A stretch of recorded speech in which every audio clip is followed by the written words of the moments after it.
Hello everyone, how's it going? I hope everyone's having a wonderful day. I am outside at the park. It is so pretty.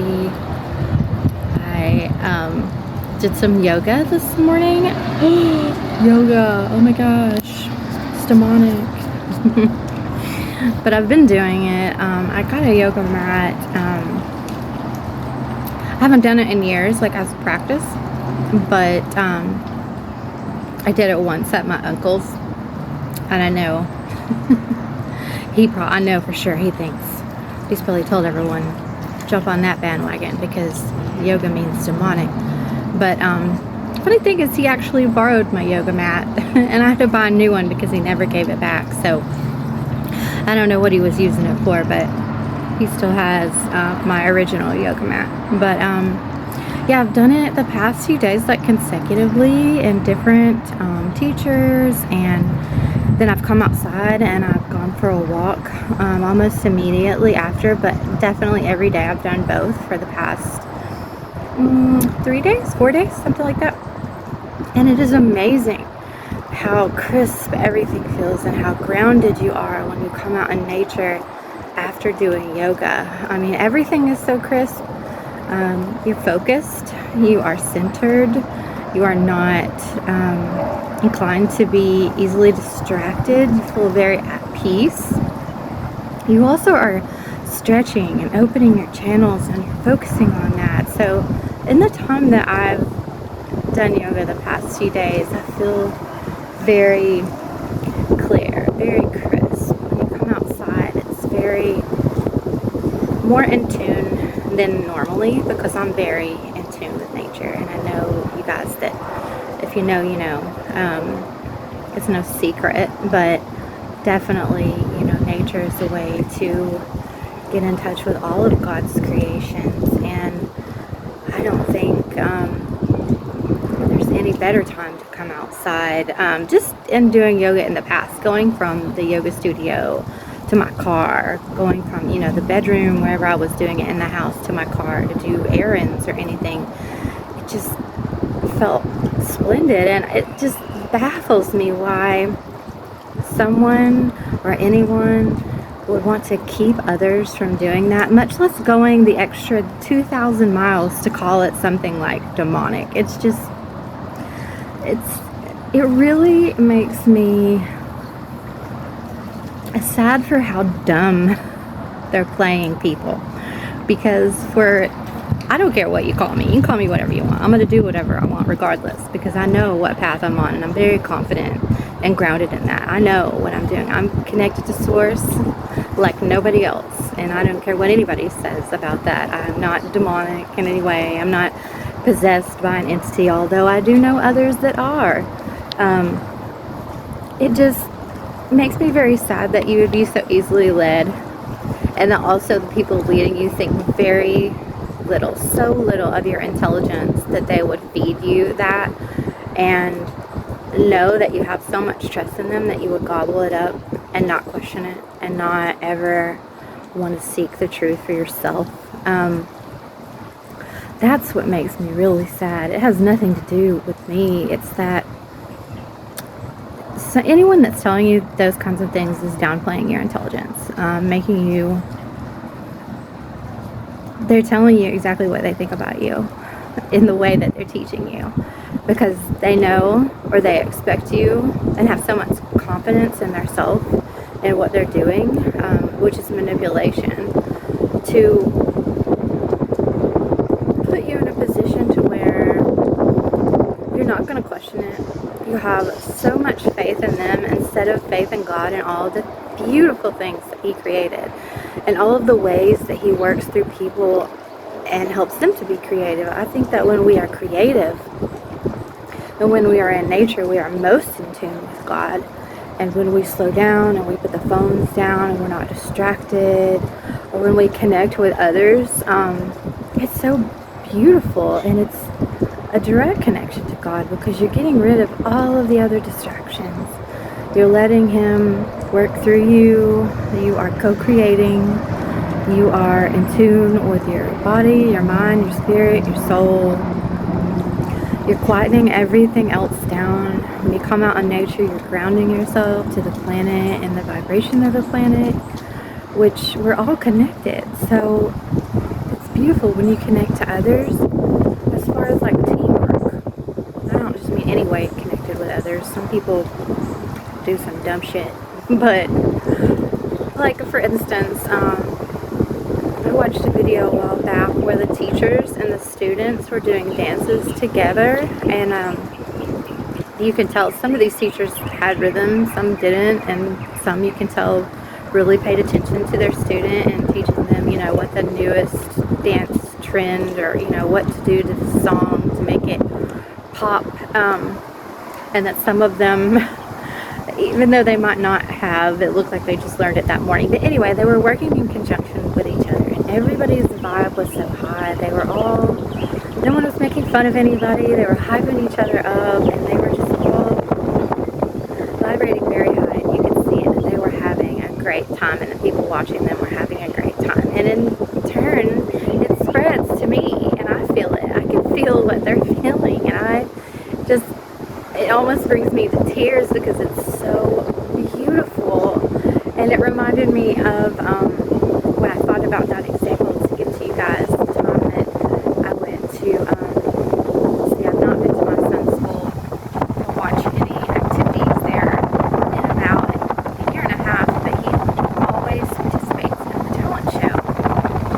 And him and his friend were in the talent show, and they were first, so I stayed for the entirety of the rest of it, and I checked him out afterwards. But the kid got up and sang a song, Talking to the Moon by Bruno Mars, and whenever the kid was singing it, there's a blue heron in front of me. I'll have to stitch this in the video because it is, you hear it?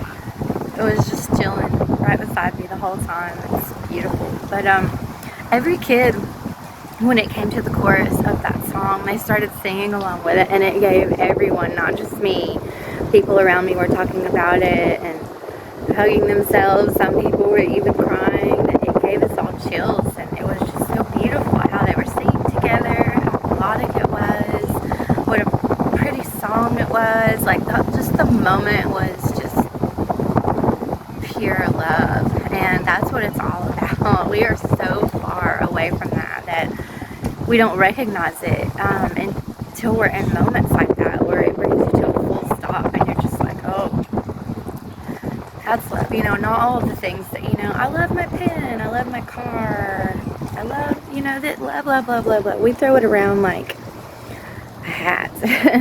And that's not love at all. Like, that's a that's gratitude.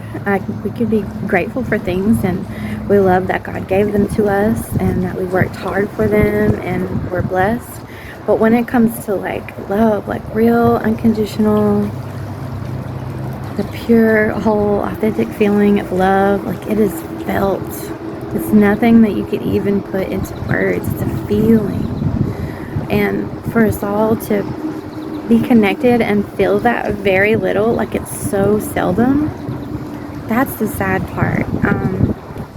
That's what really makes me sad, is because I want that, and like all the time, and for everybody, and for people to be in leadership positions, and they're purposely trying to take, oh, there's a snake.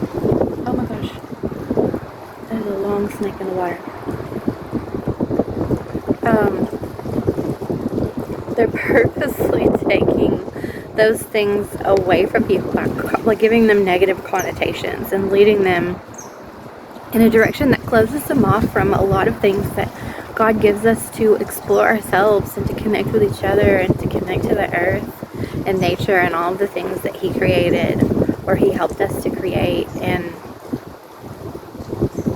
it keeps you held back so much, and then it divides people because it's giving you an incentive, you know, like I'll be proud of you, and giving you positive accolades for following them when they tell you these things, and, you know, reinforcing that with manipulative love and support in the wrong way, because you're dividing yourself from other people when we're all connected. We should all be working together. We're all in this together. And that's spreading, fear amongst you. You're spreading hate and judgment amongst other people that do that. It's holding you back from doing what we're here to do, which is love. Love is why. Love is the answer. It's everything. It's everything. We forgot so that we could come here to remember to love everyone and everything, and that we're all connected. And for someone to put you in a position to be the opposite of that and then call it God and call it positive when they reinforce those things that they're leading you to believe, that put you in a position to be separated from others and not be understanding or hold space for them or show compassion or just appreciate your differences. To each their own. As long as they're not hurting themselves or anyone else, who are you to tell them not to do that, or that it's demonic, or who are they to lead you and dumb you down and put you in a box, or God in a box, to take away from how big we are, how big of a part that we play in all of this, by just leading you to nowhere except being closed off, leading you to be closed off. That's exactly what it is. You're being sheltered from all the different experiences and possibilities and beautiful things that others in this world has to offer, and leading you down a path that puts you in a negative place, a place of judgment and fear. Fear is the opposite of love. It's the very opposite. So for you to believe what someone tells you when they're giving you information that's encouraging you to condemn others, it's making you fearful of others. What you don't understand, you're going to be afraid of. That's the instinct. And for them to do that to you, or for you not to separate yourself from that, pray for discernment and separate yourself from things that don't feel right in your heart. It's keeping you so very sheltered and where they want you. I don't understand how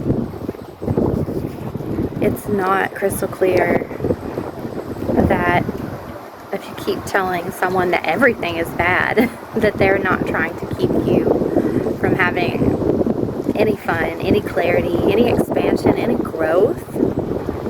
Anyone that's trying to keep you from growing, or telling you that other people that are committed to their journey and growing and healing is bad, they're just trying to keep you where they want you. It's self-serving from them. They're getting something out of that, and they're keeping you from getting something for yourself. Because as long as you believe them, as long as you don't question it, then they're in control. They're in control of everything. Of everything. They sprinkle what they want into your mind, and it's seeds that grow and keep that perpetuated because people are so rooted in it. That's why they try so hard. They're so offended at anything but what they've been fed and what they've grown up learning, because that's where they found love. That's where they found support. And there's nothing wrong with that.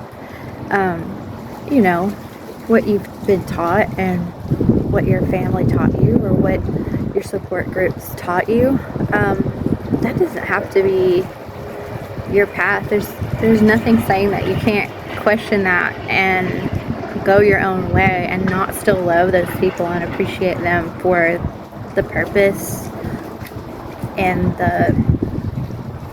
the time that they had in your life. It doesn't mean that you have to hate them or you completely turn your back on them. And if you do start to explore your own path and do things other than what others have condemned or taught you to believe, and you question it, and you start to figure out that maybe these things aren't so bad, or someone else that I really love and I know isn't a bad person has taught me the importance of these things that have been condemned in their own life, and they have shown me that they're they're not demonic, and that doesn't make sense. It doesn't correlate.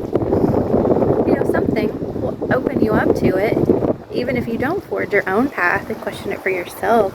And then you'll know, like, there's nothing wrong with that. Hey, mom, hey, dad, hey, preacher, whoever. This person is not, they're doing the things that you said was demonic, and they are not, they're the furthest thing from that. They have a place in my heart just like you do. Maybe for not as long as you have, but, you know, I have discerned the situation, and they are someone that I love, someone I appreciate, someone that I've learned a lot from, and I'm glad that I met.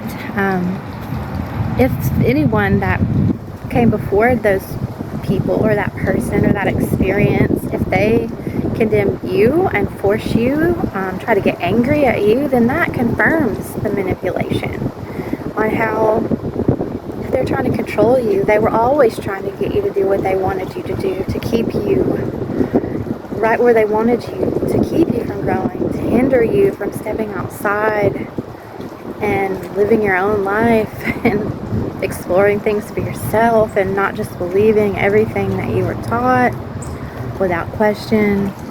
That would confirm it for me, that it's not, it was always in place to keep you small, to keep you sheltered, to keep you hidden, and to keep holding you back. I think that's a lot of that. I've talked before about this book that I read in sociology, called Jonathan Livingston Seagull, and it has like hints of Hinduism in it. Doesn't mean that I served it, doesn't mean it was an assigned book, it wasn't anything that was elective. I had to read it to pass the course, but it was about seagulls, but they were metaphors for, you know, the main seagull. He had to go away, and he learned lots of things, and he wanted to bring it back and teach his family what he had learned, and like bring them up, raise their vibrations, raise their level of awareness and experiences, and teach them about what else was out there in the world. And they laughed at him. They didn't want to learn. They wanted to stay closed off and in their little sheltered bubble. And he felt very, very abandoned by them. You know, like, how dare you? I go out here and I learn all these things, and I try to bring it back to, you know, my family, my friends, and you've just discredited all the hard work that I did, not only for myself, but for you. I was trying to do this for us, because you guys didn't have these opportunities that I had, and I saw that as very significant in my life at the time, because at the time, I was the only one in my immediate family that had been that far in college. I have a cousin that has graduated now, but at that time, he's like 12 years younger than me, so at that time, no one had gone that far, and I thought of myself as the seagull that tried to bring things back and tried to open up my family's mind and bring experiences to them, because they didn't have the opportunities that I had, or they didn't make the choices that I made, and I wanted to enlighten them on different things, and a lot of the things, they just weren't having it. They weren't having it, and they never gave me any, you know, support as far as helping me do what I was doing, or ask me about how it was going, or show up for any, you know, events or anything. So I don't know why I thought. It's just the love. You feel very loyal to how you grew up, and even if it was bad, even if it was abusive, you know, Stockholm syndrome is a very real thing. You know that they were taught those things by someone that they loved, or someone they didn't have a choice from learning from, and that's how you came to know this. And you want to have compassion for them, and you might have this huge heart like me, and not, you know, not want to leave them because you don't want to hurt them any more than they've already been hurt. You want to be the difference, and sometimes they just don't want to. They don't want to, but that doesn't mean that you can't. I want to encourage all of you to experience things for yourself. Heck, even in your room, go do some yoga. There's lots of beginner yoga on YouTube, and some of them only last like 10 minutes. Go and try it, and then go outside. You don't have to tell anybody that you did it, and just see for yourself.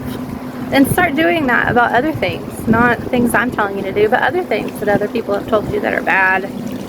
You know, I'm not saying go try heroin. I'm not saying go smoke crack. But I'm saying little by little, try to put your feelers out and experience those things for yourself and see if they're really all that bad. Or talk to other people that you know and trust or love that have done those things. Love, you're in the water. I wish I got a picture of that snake, but I didn't want to pause my video. I'm already gonna stitch in the blue heron, but the snake was really fast. Yeah, but start doing that, like little by little, and start to see that the things that people are telling you are not necessarily bad. That they're just trying to keep you where they want you, and they're trying to keep you from growing. It's just holding you back little by little, and then it grows, because then you'll grow up to teach people that. And then you'll see, like, especially if you start doing your shadow work, things that you've done to hurt others that you didn't mean to hurt others, but it happened, and you'll need to forgive yourself for that in order to move on, in order to heal and move on, because you'll stay stuck if you don't. And you don't want to perpetuate that. When you realize it, fix it. Doesn't mean you have to stop loving somebody or stop going where you go or doing what you do. You just don't place that much importance on it, because either they're trying to be manipulative or they don't know any better themselves. Either way, don't let that hinder you from growing and surpassing their mark, even if they won't let you bring back what you've learned to them. Use that to advance yourself and advance future generations by not perpetuating more of the same harmful behavior, harmful teachings, harmful leadership. And this goes for anywhere. This is not just religion. This is anywhere that somebody's telling you something is bad and you are like, why? Look into that. Explore it. Try it for yourself. Not drugs. You know what use your brain. Have common sense. Be real. But heck, I went to church so much. I remember my grandmother used to have a Ouija board at her house, and a church gave it to them for, like, being a less fortunate family, and the kids needed Christmas gifts. They stopped by and gave them games and toys and stuff, and they gave them a Ouija board. And that Ouija board was in my grandmother's house until it got torn down a few years ago. And make any sense to me. It didn't make any sense at all, but yet people are out here telling you that yoga's bad. So start doing some things little by little to question, you know, how you grew up, what you were taught. Is it really all that bad? And then, were they telling me this to keep me where they want me, to keep me from growing? Or were they trying to be manipulative? Do I need to separate myself from that person? Can I love them up close? Do I need to love them at arm's length? Do I need to love them from very far away and just pray for them? It makes a big difference when you're not stuck in time, when you're not frozen somewhere because somebody else wants you to be, for whatever reason they want you to be it. So freeing. Now that I don't feel like I have to do anything for my family, I don't have to run to my uncle's aid every time, or my aunt every time that she would have another one of her hospitalizations. Every time something would come back to her, like that she needed to be accountable for, or anytime that anything good was going on for somebody else, she would always magically have a episode where she ended up in the hospital and came out with medicine, mostly painkillers, that there was no explanation for. The doctor could never tell them, and I would be so involved. I would run. At least my uncle had kidney stones and heart surgery, and the other one had several heart surgeries. So the times that I was there for them, there was actually a medical diagnosis and like surgeries and procedures ensued. But with her, it was always like a mystery. Doctors could never tell, and I would always run to her side, and it would be very exhausting, because then I would even try to like open my stepdad. Well, I used to call her my mom, so he's my uncle, but I did call him my stepdad for a while. But I would try to open his eyes to it, and I'd be like, so what did the doctor say? Oh, nothing. They couldn't tell us what it is. They're gonna run more tests. And I'd be like, how many times has this happened? What kind of medicine did they give her? Was it painkillers? You know, I mean, after a while, you start to put it together, and then after that person has treated you horribly so many times, you're like, this seems kind of psychosomatic. This seems kind of attention seeking. This seems kind of medicine seeking. After I'd been in a psych hospital working for a while, that was one thing that we always had to mark on whether they were seeking. So it really opened my eyes to ways that other people around me were seeking. So the more I started to examine it, the more I started to distance myself. And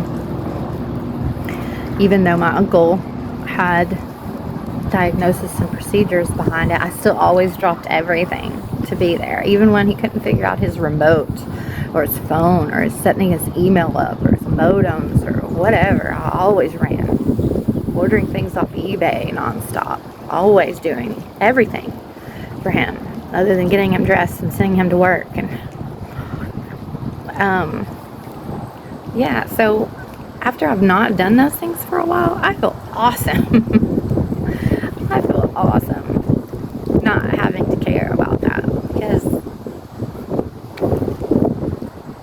it was a lot of manipulation. It was a lot of things that I had blinded myself to, because I had to grow up with them. They were my quote-unquote support system, which they weren't really, but it's all I'd ever had, so I didn't know the difference. I could see other people that really had support, and I was envious of them, but I was like, this is what I got. This is the hand that I was dealt, so I guess I'm gonna try to make the best of it, and I'm gonna try to show them and lead by example what you should be. But they just didn't want to know. They were fine using me and taking and letting me love them, but they didn't ever want to do it with the roles flipped. So that will tell you, when you start to go out into the world and find your own footing and ask questions and have your own experiences, like me moving to California or me going to college, like all of those things got me further away from what I was taught and who taught it to me, that I was like, I don't really want that. If I do, I'm still going to love them, but I'm going to keep them over there. I'm only going to do that sometimes. And then the more things happened and the more life happened, I was like, you know what? I don't need that at all. That was holding me back. That was keeping me sheltered. That was hurting me over and over and over. Why go back to a hot stove once you've touched it and it's burnt you? Like, figure those things out for yourself. Exploration, my friends, my loves. I love you all. I hope you're having a beautiful day. I want you to get out in nature some more. It's going to rain here tomorrow, but if you're not in my area, you can always go out and do things, even in the rain. Don't let it make you a hermit. Go live your life. Go learn. Even if it's not anything, it's peaceful. Peaceful things. Beautiful things can arise from you going your own way. It doesn't have to be because you feel hurt or rejected or fear of abandonment. Just go out and do stuff. Learn from other people other than who you grew up around. No matter who that is or what that looks like for you. Put yourself out there.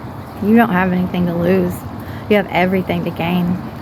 I love you. God loves you. You're never alone. I'll see you later. Bye.